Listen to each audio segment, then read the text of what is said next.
folks, you're watching the EJ Tech Show with me, Sahil and Soham, and today we're going to be talking about the new Realme X7 Pro, a premium mid-range phone that's priced under 30,000 rupees by just 1 rupees. Yeah. There you go. Value for money. This is the fantasy variant, and it's got this huge Dare to Leap emblazoned across the back. And Yeah. if this was customizable, Realme, I would be all over that shit. I would be completely on that. No problem whatsoever. I would have Soham written there or something or the other. Yeah. I don't care. But honestly, Dare to Leap is like, I know it it's your slogan, but it just goes to show how much they love their branding. Yeah. And yeah, that's fair enough, but it's not like, I mean, imagine if Nike made a phone and then they just wrote, just do it, or if KitKat made a phone and said, have a break.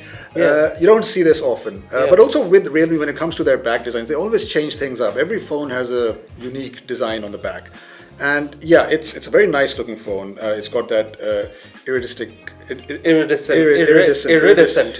design that basically gives these very nice colors and patterns when you slightly move the phone. If you remove the Dare to Leap, I would be all about that design. Yeah, and in that instance, then it looks very similar to what Vivo launched last year with the Vivo V20 and V20 Pro.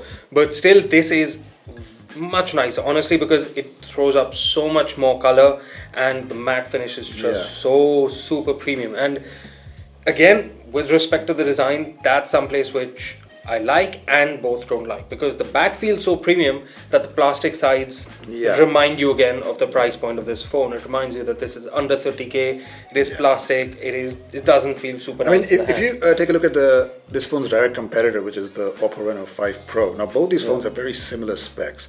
Now in most cases, this is much better in a lot of ways. and it's also cheaper as well. Yeah.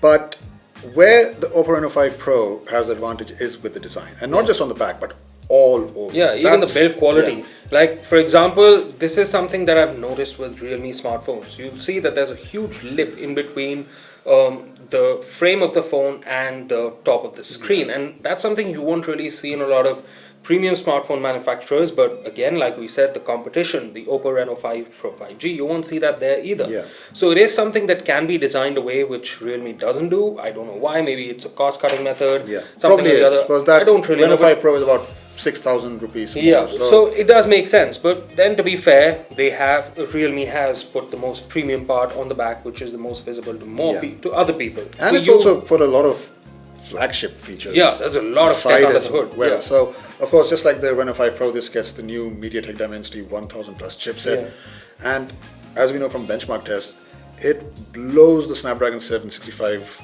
just out of the park. Okay, screw benchmark tests, real life tests. I've been playing Call of Duty Mobile, Mortal Kombat, many games on this. Just it demolishes every title. It'll be a no very problem seamless whatsoever. experience. No lag, no heating issues, no stutter, no drop frames, nothing. It takes everything and then still gives you performance, and on top of that, it even gives you battery life, even if it's very, very heavy usage.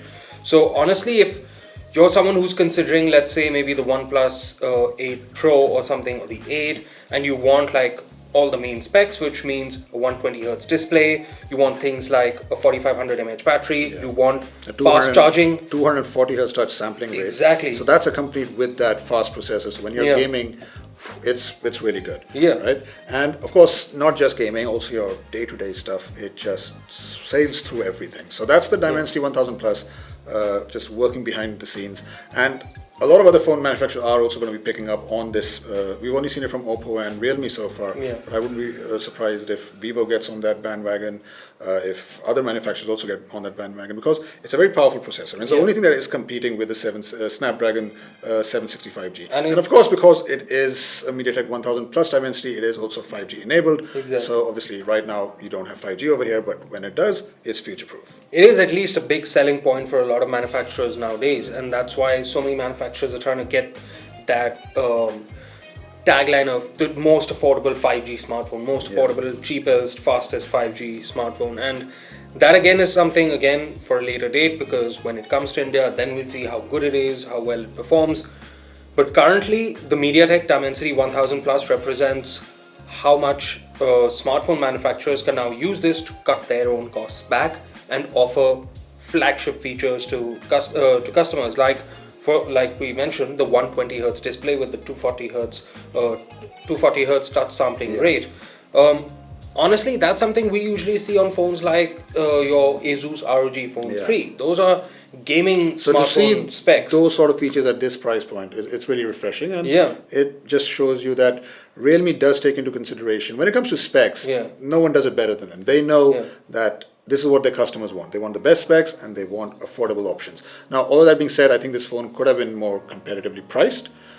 It's definitely better than the Reno 5 Pro pricing, but and I'm guessing it's because of several reasons like that AMOLED display and that 1000 plus If chipset. it was LCD, I think they Yeah. could have easily bumped off 3 Yeah. to 4,000 rupees from that price point. But again, I think they also knew that at this price point they are competing with the OnePlus Nord in some sense. So they must have been on their minds that, you know what, that AMOLED versus LCD is going to take a few people off. Let's not cheap out. Let's just give it. And not talking about AMOLED, beautiful display as well. Yeah, it is really, really crisp, vibrant. Colors are really nice. So watching content on this is good.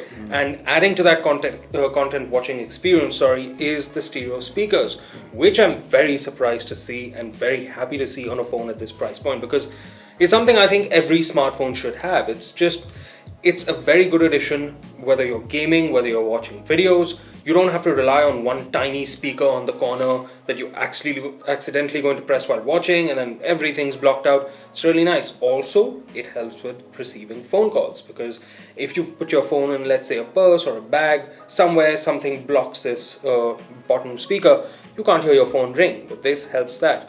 So again, I'm very glad to see these sort of features at a 30k price point. Okay, so let's talk about optics now. And a lot of other reviewers have been saying that the camera on this phone is the only real blemish on an otherwise really good smartphone. Has that been your experience as well? It is the only chink in an otherwise flawless armor. Honestly, everything else about this phone makes you believe that this is one of the best smartphones at this price point. And then you open up the camera and you have a very okay experience. It's nothing special. It does the job, and in some instances it does that job well. When the lighting conditions are right, when the sun's hitting your object just nicely, it'll take a really crisp shot. But sometimes it'll just mess up completely and you'll be like, why has this smartphone done this? And I think that also has in part to do with Realme's algorithms, because I did notice that sometimes there were weird blotches or splotches in the corners of some frames due to the way the HDR was trying to be applied to the photo. And that is something I feel that Realme can work on and improve in the near future and deliver to this smartphone via an over-the-air update. So that is important to note, that it's not a deal breaker. It's not something that just completely mars the experience, absolutely not. But yes, could it have had a better camera? Absolutely. That being said, it does take good pictures. Colors are nice, shots are crisp enough. You will see some distortion in ultra-wide shots, you will see some grain in night mode shots. Some night mode shots will look like they have not been focused at all, but again, that is part of the experience at this price point. You can't really expect too much.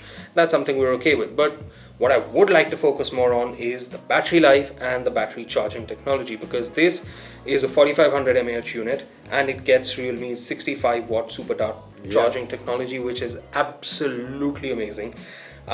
65 watt charging is that one feature where I just become a child when I see it. And I just plug it in and then I just look at the phone, watching it charge up slowly, going from 1 to 2 to 3 to 4%. To give you an example of how fast this charges, we were just recording an episode of the Sony PlayStation 5 and we rolled that for around 30 minutes. This was dead at that time. I put it on charge, it's now at 100% capacity. So it's super fast, man. It is absolutely gobsmackingly fast, and the fact is that it still retains that battery life. It's not like it'll just drain out in like 4 hours. With very heavy usage, I'm still getting nearly 5 to 6 hours of screen on time, and if I'm just doing mostly content watching, just relaxing, not too much major workload, I'm getting nearly 10 hours of screen on time. So that way, honestly, it's giving me the best of both worlds. And battery is so important to so many people, and quick charging times is as important as well. So for me, Realme, Oppo and OnePlus, when it comes to fast charging, these brands and do Xiaomi it the best. is also catching up Xiaomi is also catching very up, quickly. Vivo is also giving 33 watt charging on almost all phones that's launching at this price point. So it's good to see that brands like Realme are pushing the envelope when it comes to that. And who knows, maybe by next year we'll be seeing 165 watt charging. Which is just plug it in. Oh, done. Okay, cool. Let's go home. That's it. But when it comes to creature comforts, I'm sorry to interrupt, but when it comes to creature comforts, apart from that 65 watt charging, you do get in-display fingerprint scanner, which is very, very good. I don't like the fact that every smartphone manufacturer right now at this price point is jumping on the bandwagon of putting it here on the side. Those are really finicky. In fact, they're so finicky. I have a Samsung Galaxy Z Fold 2 as my daily driver, and it is honestly the worst thing on that phone. That side-mounted fingerprint scanner is such a finicky thing because you don't have as much surface area for it to read your fingerprint. So of course it's not going to do as good as a job as an in-display fingerprint scanner or as a rear-mounted fingerprint scanner. So I'm glad that Realme went with this decision and they said, you know what, that's what we're going to stick up there. And speaking of things they've stuck on or under the screen, there is a front-facing selfie camera, which is a 32 megapixel unit. So you are getting all your nice, decent selfie shots. You can get all those smoothing effects and skin whitening effects, but if you want to turn them off, you do have that option, so don't feel like you're limited by that either.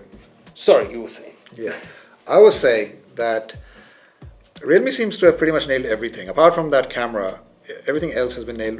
Another aspect where I was a little bit, well, what's going on over here is with the software. So this comes with Android 10 out of the box, right? And pretty much now every smartphone maker from whatever price is started to offering you Android 11. Now Realme does say that it will be coming very soon, Android 11, Realme UI 2.0 based on Android 11 will be coming out very soon. So it's not like the end of the world or anything, but at this price point, I expect to see the latest, the phone being shipped with the latest Android software. Not just at this price point, we are well into February at this point, and we've already started seeing the previews for the Android 12 now. Right? Exactly, so. And we know that it's going to come October. Android 11 is going to be rolling out to Pixel devices and other smartphones. And the sad part is, we do know that it's an issue that is very easily fixable, because a few years ago, the one manufacturer everyone used to look at as the least upgradable phone was Samsung. And now look at them. They're pushing smartphone updates to devices, old devices, quicker than OnePlus. They're really good now. They've become really, really good. Honestly, hats off to Samsung, whatever they're doing. But honestly, Realme, they can totally take a leaf out of Samsung's playbook and say, you know what, we're going to start giving you the latest software updates. But again, I think that comes hand in hand with whatever they built into the UI, which means there is bloatware, there are ads, there are things that aren't extremely savory. But again, you're paying 30K for something that's giving you flagship specs and flagship performance. So yes, you will have to make compromises in some departments. You'll always have to do that. And that's what this phone is for me. A phone at this price point that gives you that flagship experience. Now, I wouldn't call it a flagship killer. I would definitely call it the Reno 5 Pro 5G killer, but not the flagship killer. Although I would say if in 2021 you had to call any phone a flagship killer, this would probably be it. This comes very, very close. And yes, you just two things. You need to know that the camera performance is okay. It's not bad, but it's also not great. So just keep that in mind. And you need to be okay with that huge dare to leap at the back there. I mean, honestly, this would definitely appeal to the Realme loyalists, but not everyone will want to flaunt, beg your pardon, that massive logo. You do get another color variant, but that doesn't look as nice as this. That's a good point. It doesn't look as nice, but if we've been really taking the cake, we didn't talk about the other color variant. If this does bother you, you can go for that black color variant, which doesn't have that logo on the back. It is far more subtle. It's far more subtle, so you can go for that. But then, in my opinion, that's a bit too subtle. That's too subtle. We're never happy. We're always complaining. Exactly. Right? Anyway, so that was our review for the Realme X7 Pro. Let us know what you think about it. Are you planning to buy it? If you're not planning to buy it, let us know in the comment section. We'll catch you in the next one. Thank you so much for watching.